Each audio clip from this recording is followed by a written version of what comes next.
بعد crescent school کی اس عالیشان عمارت کو دیکھ کر بڑی خوشی بھی ہوئی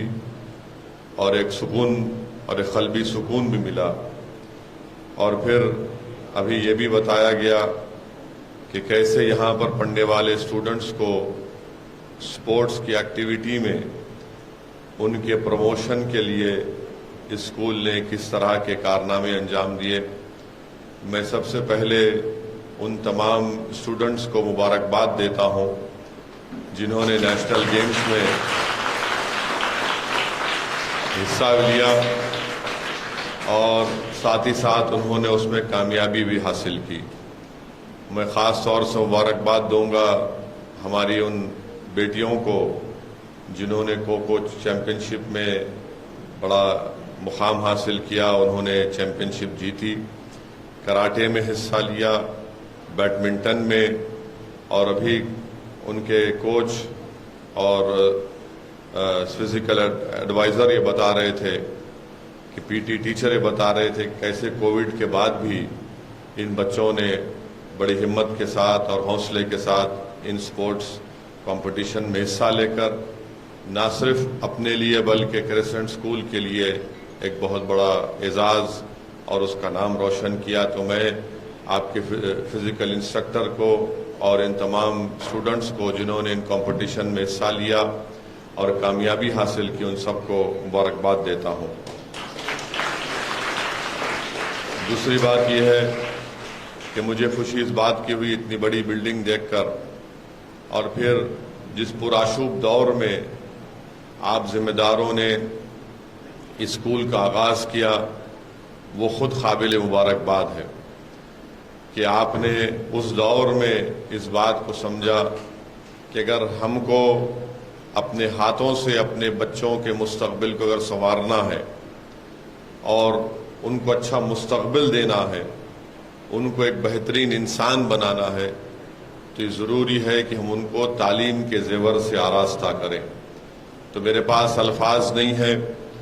کہ ان ذمہ داروں کا شکریہ ادا کرنے کے لیے جنہوں نے اسکول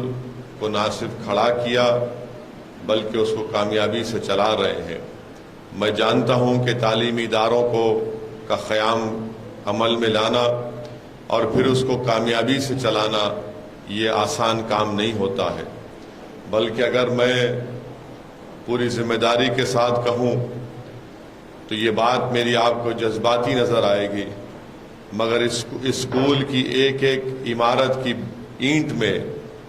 ان تمام ذمہ داروں کے آنسواں شامل ہوں گے، ان کی تکالیف شامل ہوں گی جنہوں نے مصائب اور مشکلات کا سفر طے کر کے اس عالیشان بلڈنگ کو قائم کیا. تو میں آپ کو مبارکباد دیتا ہوں کہ آپ نے اتنا بہترین کام کیا ہے کہ یہاں کے پڑھنے والے بچے اور بچیاں جو 2 شفٹ میں اسکول چلتا ہے، میں صرف اللہ سے دعا کر سکتا ہوں کہ اللہ سبحانہ و تعالی اس عمارت کو اور اس عمارت کو بنانے والوں کو اللہ ان کی دین دنیا میں اللہ ان کو ترقی دے، اور اللہ ان کے مصائب اور مشکلات میں اللہ ان میں آسانی پیدا کرے. اور یہاں پر جو بچے تعلیم حاصل کرنے کے لیے آئے ہیں اور انشاءاللہ مستقبل میں بھی آتے رہیں گے، اللہ ان کو نہ صرف گجرات اور بھارت کا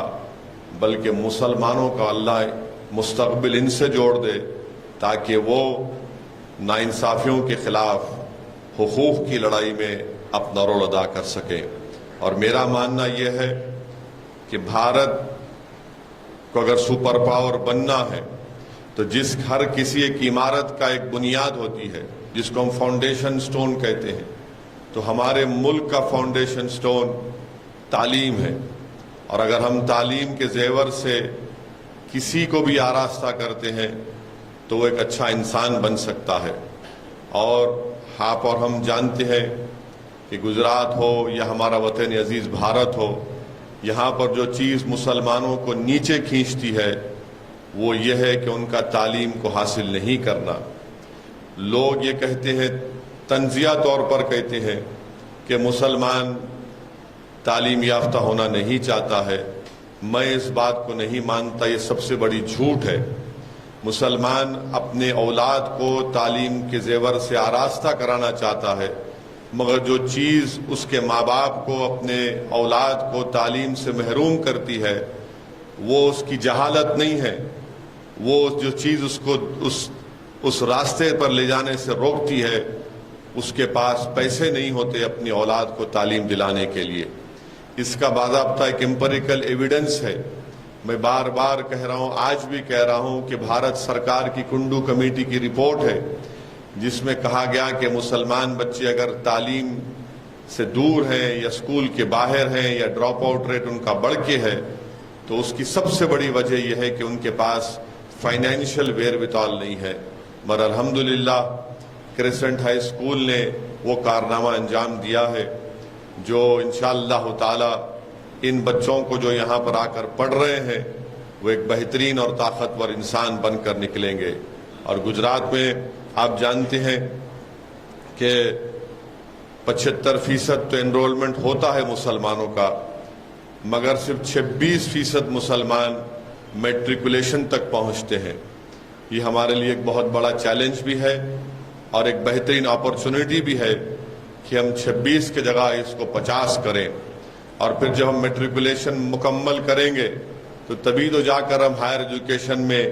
اپنی تعلیم کو مکمل کر سکیں گے۔ اسی لیے جب 75% انرولمنٹ ہوتا ہے تو صرف 26% میٹریکولیشن کو مکمل کرتے ہیں،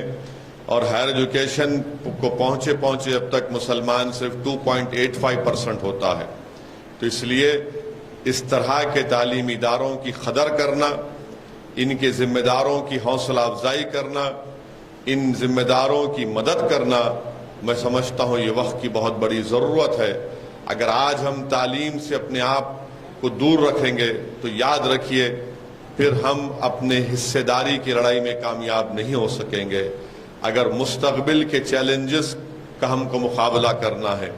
مستقبل کی جنگوں کو ہم اس میں کامیابی حاصل کرنا ہے، مستقبل اگر ہم یہ چاہتے ہیں کہ ہم نے اپنی جوانی میں وہ کربناک نظارے ہم نے دیکھے وہ ہمارے بچے ان نظاروں کو نہ دیکھیں، تو میں آپ تمام سے دردمندانہ اپیل کر رہا ہوں کہ اپنی اولاد کو تعلیم یافتہ بنائیے، اور تعلیم کے ساتھ ساتھ ان کو اچھا انسان بنائیے۔ اسکول میں بچے تو تعلیم تو حاصل کریں گے، مگر سب سے بڑا اسکول ہوتا ہے اس بچے کا گھر۔ اگر اس گھر میں ماں باپ اس کو اچھے بڑوں کا ادب، چھوٹوں سے محبت سکھائیں گے، ادب قاعدہ اس کو سکھائیں گے، تو سب سے بڑی اسکول جو ہوتا ہے وہ اولاد کے لیے اس کا گھر ہوتا ہے، اور اس گھر میں سب سے بڑے ٹیچر جو ہوتے ہیں اس کے ماں باپ ہوتے ہیں۔ اگر ماں باپ اپنے بچوں کے سامنے ان کو اچھائی اور برائی کی تمیز سکھائیں گے، ان کو بتائیں گے کہ یہ برائی ہے، یہ گناہ ہے، اس سے دور رہنا ہے، تو اولاد اپنے ماں باپ کو دیکھ کر بہت سی چیز سیکھتی ہے۔ اگر اولاد اپنے ماں باپ کو دیکھے گی کہ والد اور والدہ اخبار بھی پڑھ رہے ہیں، کتاب بھی پڑھ رہے ہیں، قرآن کی تلاوت بھی کر رہے ہیں، تو اولاد میں بھی ایک سب کانشیس طریقے سے ان تمام عادتیں ان میں پیدا ہو جاتی ہیں۔ میں اس لیے کہہ رہا ہوں کہ میں نے اپنے بچپنے میں جو آج آپ اس عمر میں بیٹھے ہیں، میں نے اسی عمر میں اپنے گھر میں اپنے والد کو، مرحوم والد کو اخبار پڑھتے دیکھا۔ میں نے آپ کی عمر میں اپنے مرحوم والد کو کتابیں پڑھتے دیکھا۔ میں آپ کو بتانا چاہ رہا ہوں کہ میری عمر شاید 12 یا 13 سال کی تھی تو میرے والد ایک کتاب پڑھ رہے تھے شیخ عبداللہ مرحوم کی،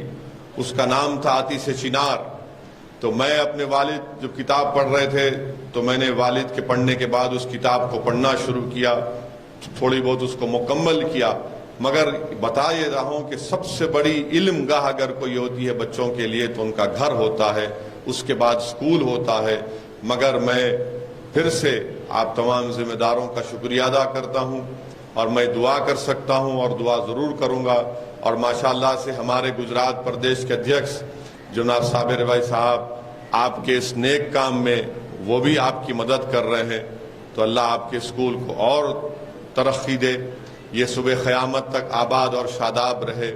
ہم نہیں رہیں گے، ذمہ دار نہیں رہیں گے، مگر یہ عمارتیں رہیں گی۔ یہ عمارتیں اس بات کا ثبوت ہے کہ ان کو بنانے والے اپنی قوم سے، ان بچوں کے مستقبل سے کتنی محبت کرتے ہیں. میں آپ تمام کو پھر سے مبارکباد دیتا ہوں اور شکریہ ادا کرتا ہوں. السلام علیکم ورحمۃ اللہ وبرکاتہ.